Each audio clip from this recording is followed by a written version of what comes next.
अभी मेरे साथ ऐसा हो रहा है कि खालीपन से राजी नहीं हो रहा है, तो उसमें राजी कैसे रहे, क्योंकि मन बार बार कोई ना कोई विचार करके कहीं पे एंगेज कर रहा है, तो उस अवस्था में क्या करना चाहिए एक साधक को? साधक जो है साधना कर रहे हैं, अब उसमें जो है मन कुछ ऐसे इन्फ्लुएंस पैदा करता है, ना रोल इन्फ्लुएंस पैदा करता है, इग्नोर कर दिया, है ना, फिर थोड़े और स्ट्रॉन्ग किया तो भी चलो इग्नोर कर दिया।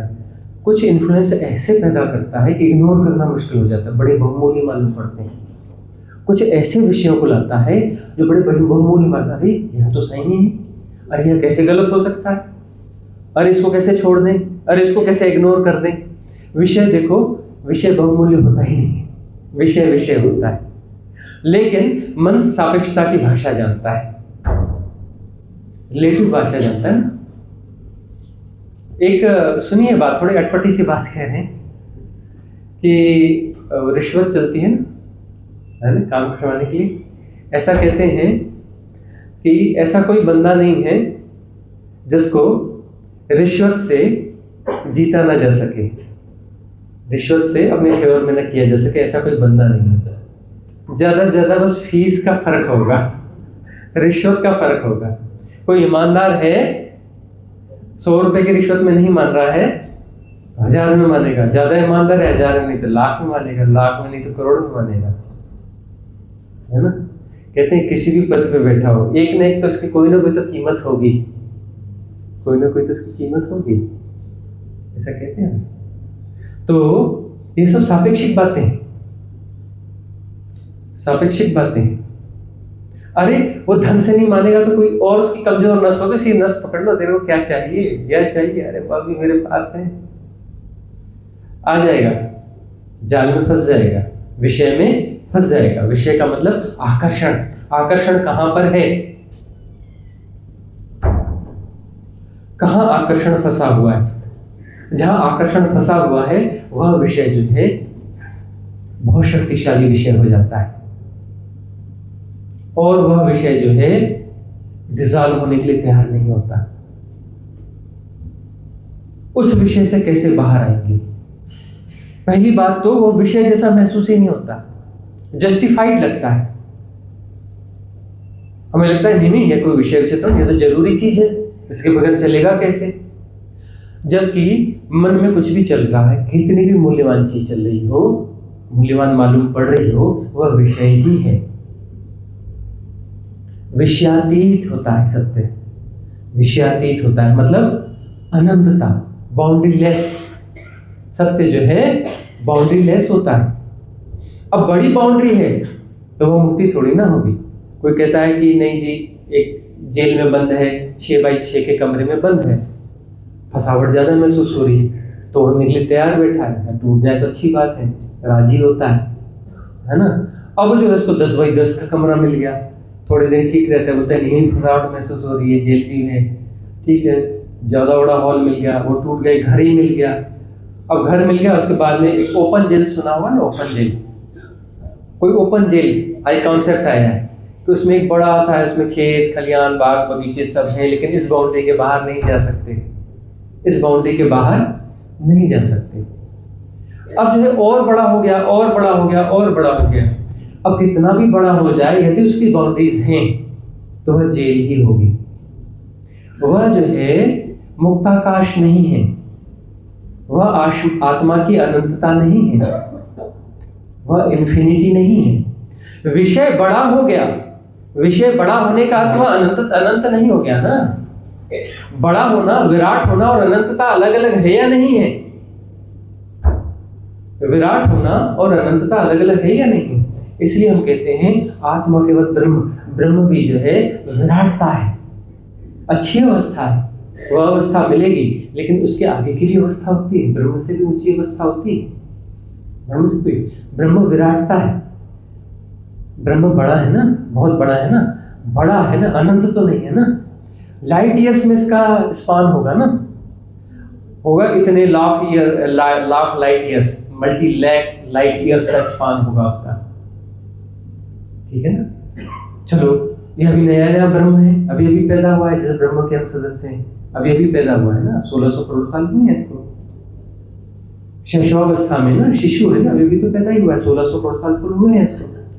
तो ब्रह्म का अर्थ होता है द एक्सपांडिंग यूनिवर्स। अभी तो फैलेगा, अभी तो करोड़ों साल तक ये फैलेगा, क्योंकि नया नया ब्रह्म है, तो अभी अभी पैदा हुआ है। तो चलो इससे जो है करोड़ों गुना और फैल जाएगा, लेकिन क्या वो अनंतता है, इन्फिनिटी है? नहीं ना। तो विषय कितना भी महान क्यों ना हो, विषय ही होगा, बाउंड्रीज ही होगी, अनंतता नहीं हो सकती। तो साधकों को बाद में जो है, जो विराटता है, विराटता कहीं बाधित करने की कोशिश करती है। कुछ ऐसे विषय आते हैं जो मन के लिए आकर्षण है, वो कहता है नहीं नहीं इसको तो रहने दो प्लीज, इसको बाईपास करो। अब उसको बाईपास करोगे, बाईपास कर ही नहीं सकते, वहीं जाके अटकोगे। जब तक वह विड्रॉ नहीं होगा आगे ग्रोथ नहीं होने वाली, जब तक वो विड्रॉ नहीं होगा आगे ग्रोथ नहीं होने वाली। तो जो है उससे भागना नहीं, उसके साथ फ्लोट, बहना भी नहीं। आकर्षण है, बह जाते हो का क्या मतलब है? वो मन का विषय हमें बहा के ले जाता है, मतलब उसके साथ आकर्षण है बहुत ज्यादा।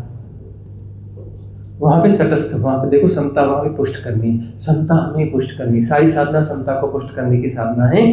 समता को पुष्ट करोगे, तटस्थता बढ़ती जाएगी। कितने भी आकर्षक विषय हो, कितने भी आकर्षक विषय हो, देखो बाकी साधनाएं बहुत सारी हैं, जन्मों जन्मों से लोग करते आ रहे हैं, सालों से करते आ रहे हैं, करते रहोगे, फिर मृत्यु होगी, फिर जन्म होगा, फिर अगले स्कूल का बस्ता उठाओगे, फिर आओगे, A for apple, B for boy, और फिर अगले जन्म में फिर साधना करोगे, है ना। फिर अपना सारी बहुत अच्छी साधना करोगे, जन्म भर साधना करोगे, फिर मरोगे, फिर पैदा होगे, फिर अगले स्कूल का बस्ता उठा के आओगे, फिर जन्म भर साधना करोगे, फिर अगले जन्म में करोगे, बहुत अच्छी साधना करोगे, करते रहोगे, बहुत अच्छे साधक, बहुत अच्छे व्यक्ति जन्मों जन्मों साधना करते रहोगे। ऐसी बहुत सारी साधना है, जन्मों जन्मों कर सकते हो, अनंत जन्मों तक कर सकते हो। क्या मतलब है साधना का? इस साधना का मतलब क्या है? साधना मुक्ति की साधना होती है ना, आवागमन से मुक्ति की साधना होती है ना। आवागमन से मुक्ति नहीं चाहिए मतलब आकर्षण है, लौटना चाहते हो, नहीं यह तो मुझे चाहिए, चाहिए तो फिर शरीर चाहिए तभी तो भोगेंगे ना। भोग से अतृप्त होना, व्यर्थता का बोध सहन नहीं हुआ है ना। आकर्षण है तो पुनर्जन्म होगा, आकर्षण है तो पुनर्जन्म होगा। आकर्षण कैसा है वो देखना पड़ेगा। हम अपने आकर्षण के कारण लौट के आते हैं। कोई हमें फंसा नहीं रहा है, किसी ने हमें फंसाया वसाया नहीं है। मुक्ति हमारे हाथ में है, बंधन हमारा चुना हुआ है, सब हमारा चुनाव है। कोई जिम्मेदार नहीं है इसका, कोई जिम्मेदार नहीं है इसका। तो साधना में यह चीज तो आएगी, यह जाएगा तो कुछ और आएगा, यह जाएगा तो कुछ और आएगा, तब तक चलता रहेगा, चलता ही रहेगा जब तक अंतिम आकर्षण शेष है। तो आकर्षणों को देखो दो तरीके हैं। आकर्षणों को या तो मैं भोग लो सजगता पूर्वक, कोई आकर्षण है ना, सजगता पूर्वक उसे भोग लो, शरीर से भोग लो। याद रखना फंसना नहीं, सजगता बनाए रखना। बेहोशी में भोगोगे तो तृप्ति नहीं मिलेगी, बेहोशी में तृप्ति नहीं होती, फिर दोहराना चाहोगे, अंतहीन चक्कर है, एंडलेस है।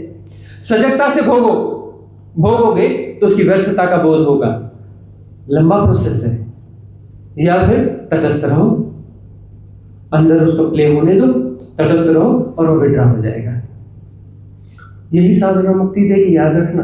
आज समझो ठीक है, 1 साल बाद समझो ठीक है, 100 साल बाद समझो ठीक है, अगले जन्म में समझो ठीक है, 100 जन्म बाद समझो ठीक है, 1000 जन्म बाद समझो ठीक है, लाख जन्म बाद समझो ठीक हो, समझना यही पड़ेगा। हमसे समझो ठीक है, लाख जन्म बाद भी कोई ना कोई बुद्ध पुरुष बैठे होंगे, उनसे समझ लेना। करोड़ जन्म बाद समझ लेना, कोई ना कोई बुद्ध पुरुष वहां भी मिलेंगे। अस्तित्व की व्यवस्था है, सदगुरु सदा मौजूद रहते हैं। धरा पर 4 से 5 सदगुरु हमेशा मौजूद रहते हैं, और 300 से 600 नॉर्मल गुरु जो प्राथमिक एजुकेशन देते हैं साधना की, वह मौजूद रहते हैं। तो वह गुरु बहुत ज्यादा अट्रैक्ट करते हैं जो प्राथमिक एजुकेशन देते हैं साधना की। वाह वाह वाह वाह वाह वाह, क्योंकि वह डर भय होता नहीं है, भय नहीं लगता भीतर, जो है मन की मृत्यु नहीं घटती, वहां भय नहीं आता। है ना, वहां रमे रहते हो, हाँ जी राम राम राम राम, रमे रहते हो, वहां भय पैदा नहीं होगा, वहां सरलता लगती है, रिचुअल्स जैसा हो जाता है। वहां भी जाके देखो रिचुअल्स जैसा, वो गलत कर रहे हैं, बिल्कुल गलत नहीं कर रहे हैं, वो ठीक कर रहे हैं, उनकी जरूरत है तभी तो है ना। गुरु क्यों है? अस्तित्व में जरूरत है तो गुरु है ना। प्राइमरी क्लास जरूरी है कि नहीं है? प्राइमरी क्लास के पास भी तो आगे जाओगे ना। कोई वहां का बंदा सीधे आके बैठ जाएगा तो बैठ पाएगा हमारे पास में? प्राइमरी क्लास का बंदा बोलेगा नहीं मेरे को पीएचडी में मेरा रजिस्ट्रेशन कर दो, हो जाएगा? नहीं होगा ना। उनकी जरूरत है, इसलिए वो हैं। अलग अलग लेवल के गुरुज होते हैं, जरूरत है उनकी, लेकिन अंततः समझना यही पड़ेगा, यही समझना पड़ेगा कि मन के विषय तो आते रहेंगे, बहुमूल्य विषय भी आएंगे, मतलब उसमें आकर्षण ज्यादा है, इतनी कीमत हम चुकाने के लिए तैयार नहीं है। नहीं यह तो चाहिए, यह छोड़ दिया, सब कैसे छोड़ दूं? कुछ भी पकड़ा है तो तुम हो ना, पकड़ने वाला है तभी तो पकड़ा है ना। कुछ पकड़ा है मतलब पकड़ने वाला है, कर्ता थिन हो गया है लेकिन है। अरे कर्ता न रहा दृष्टा हो गया, दृष्टा न रहा साक्षी हो गया, है ना, पीछे कोई है ना, कोई सत्ता है ना। सत्ता इल्यूजनरी सत्ता ही होती है, हर सत्ता इल्यूजनरी सत्ता है। अनंतता में सत्ता नहीं होती। सत्ता का मतलब मैं किसी के खिलाफ हूं, सत्ता का अर्थ मैं किसी के खिलाफ हूं, मैं हूं और कोई दूसरा भी है, और वह परिपूर्णता, वह मुक्ति, वह दूसरा कोई नहीं है। अहम ब्रह्मास्मि में भी एक स्थिति तक बहुत अच्छा है। अहम ब्रह्मास्मि, सब में ही, वृक्ष भी मैं हूं, यह भी मैं हूं, यह भी मैं हूं, यह भी मैं हूं, है ना, सब मैं ही हूं, मेरे अतिरिक्त कुछ भी नहीं है। लेकिन साधना को ऊपर ले जाना पड़ता है परम ब्रह्म तक, तब दिखता है कि ये ब्रह्म जो पैदा हुआ है ऐसे अनंत ब्रह्म है, एक ब्रह्म नहीं अनंत ब्रह्म है। ये जो 3D डायमेंशन है, त्रिआयामी जगत है ना, यह अनंत है, इसमें क्रिएशन भी अनंत है।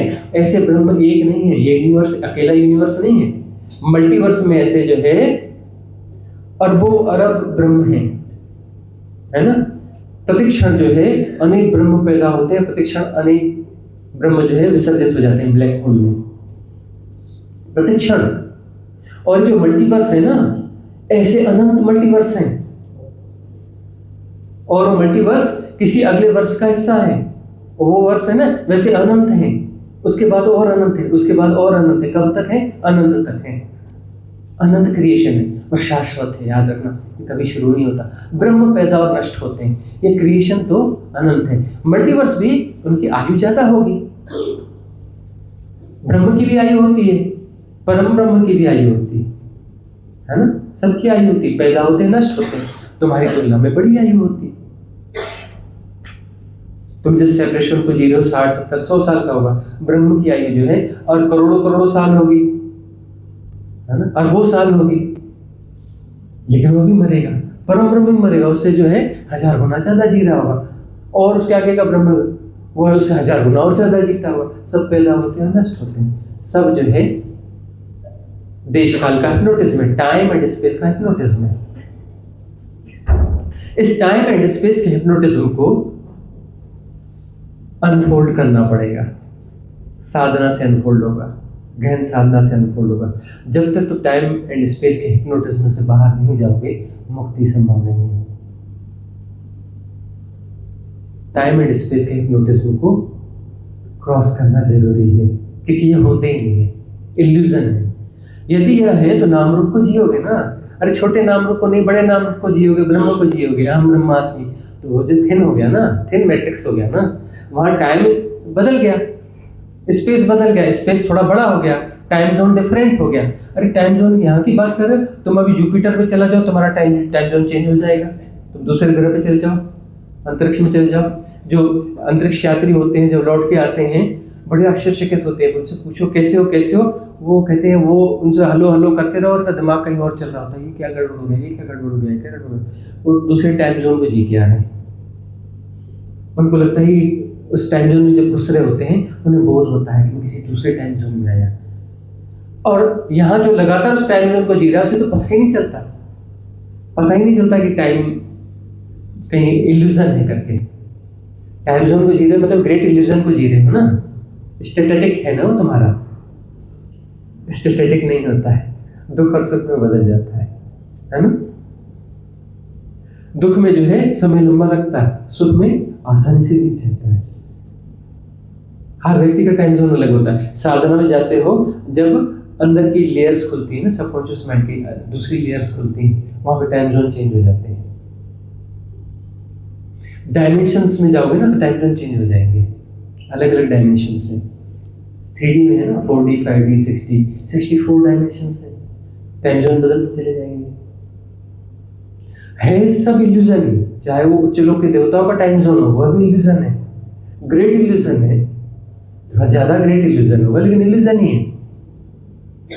जो उच्च लोक के देवता सम्माननीय है तो बीइंग ही ना, है तो बीइंग ही ना, मुक्त तो नहीं है ना। और मुक्त आत्मा जैसी कोई चीज होती है क्या? मुक्ति के बाद आत्मा होती ही नहीं है, ब्रह्म होता है।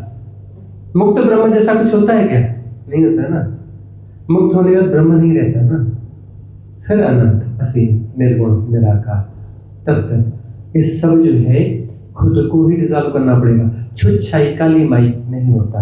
बोलो नहीं जी, नहीं जी, कुछ कर दो, छुच्छाई काली माई हमारा ये कल्याण हो जाए, नहीं होता। खुद साधना करनी पड़ेगी, समझना पड़ेगा। अभी समझो ठीक है, 10 साल बाद समझो ठीक है, 100 साल बाद समझो ठीक है, अगले जन्म में समझो ठीक है, 100 जन्म बाद समझो ठीक है, लाख जन्म बाद समझो ठीक है, करोड़ जन्म बाद समझो ठीक है, समझना नहीं पड़ेगा।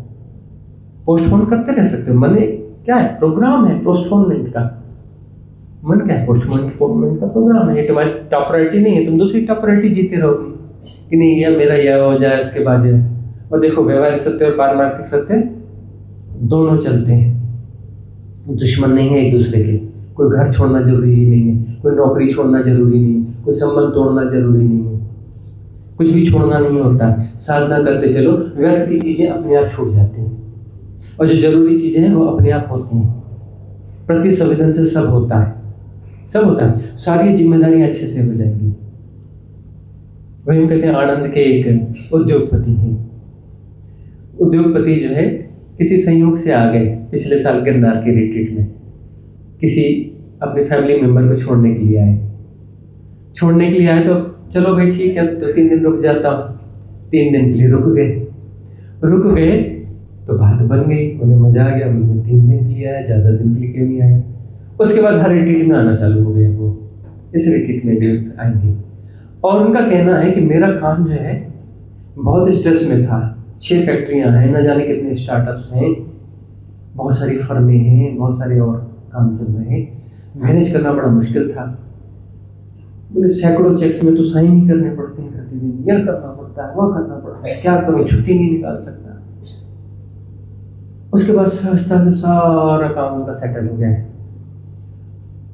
बिजनेस डबल हो चुका है, नई चीजें, नए स्टार्टअप्स शुरू हो रहे हैं, नए प्लांट्स चालू हो रहे हैं, नई फैक्ट्री शुरू हो रही है, स्ट्रेस है ही नहीं।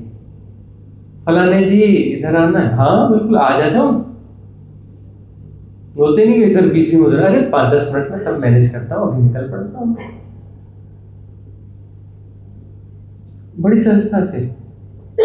तो साधना में गहरे चले गए वो। साधना में गहरे चले गए तो क्या संसार के विरोधी हो गए? नहीं।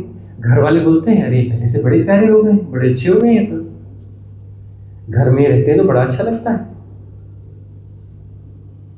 इनके मित्र बोलो अरे बहुत बढ़िया बंदा, पहले ही अच्छा था अब बहुत अच्छा हो गया, बहुत प्यारा हो गया, तो पहले भी अच्छा था बहुत प्यारा हो गया। विरोधी नहीं है, व्यवहारिक सत्य पारमार्थिक सत्य विरोधी नहीं है। संगीत होना चाहिए साधना से, और संगीत उसमें भी जाएगा ना। साधना में तुम संगीत में रिदम में आते हो ना, तो रिदम तुम्हारे संसार में परिलक्षित होगी कि नहीं होगी? कोई व्यक्ति तुम्हें ज्यादा डिस्टर्ब कर रहा है, टेम्पररी, बाद में हो जाएगा। साधना में जाओगे तो कोई तुम्हें हो सकता है कि कोई व्यक्ति टेम्पररी तुम्हें दिक्कत पैदा करे, उसे डर लग रहा है कि ये कहीं गड़बड़ ना हो जाए, साधना में जाके अपनी जिम्मेदारियां भूल न जाए, ऐसा लगता है। लेकिन कुछ समय बाद वह भी स्वीकार कर लेता है। सब टेम्पररी प्रॉब्लम्स होते हैं। तो अंदर से उन सारे भयों को निकालना चाहिए जो है पोस्टपोनमेंट के प्रोसेस को मजबूत करते हैं। मन ऐसी कॉज बनाता है ना, अरे ये करूँगा तो मेरे बीवी बच्चे कौन देखेगा, मेरे परिवार का क्या होगा, मेरे बैंक बैलेंस का क्या होगा, मैं सिग्नेचर करना भूल गया तो, बैंक वाले ने पेमेंट नहीं दिया तो, मैं भूल गया मेरा कौन से बैंक में अकाउंट है तो। जैसे साधना करने से हम भूल जाते हैं, है ना, सब भूल जाते हैं, गधे हो जाते हैं। साधना करने से गधे हो जाते हैं। टेम्पररी एक फेज आता है, चीजें भूलने लगते हो, लेकिन वापस रीमेमोराइज हो जाता है। टेम्पररी भूलते, थोड़ा एक फेज आता है, उसके बाद में जो है स्मृति बिल्कुल अलग आयाम में चली जाती है। मतलब स्मृति का वो एक्सेस करना आ जाता है, स्मृति कहीं और है और हम उसको कब कहाँ एक्सेस करना है। वो स्मृति जबरदस्ती नहीं आती, जबरदस्ती आके प्ले नहीं करती, बार बार नॉक कर रही होती है स्मृति। दिन में 1000 बार यह काम करना जरूरी है, यह काम करना जरूरी है। अरे भी काम करना है 1 हफ्ते बाद में, दिन में 10 बार अभी क्यों नॉक कर रहे हो? 1 हफ्ता बाद जब होगा तब देखा जाएगा। स्मृति भी नॉक कर रही होती है। भीतर का भय, स्वादिष्ठान चक्र में एक पैटर्न है जो वहां से डेटा उठा करके और सरफेस पे ला देगा, जरूरी है। वो स्वादिष्ठान चक्र की का भय जो है वो जाएगा माइंड में, वहां स्टोरेज से निकाल लेगा, उस डेटा को जो है सरफेस पर हाईलाइट करेगा। यह जरूरी है, यह जरूरी है, यह जरूरी है, 1000 बार हाईलाइट करेगा। अरे काम बाद में, हाईलाइट करने की क्या जरूरत है, जब होगा तब हो जाएगा ना।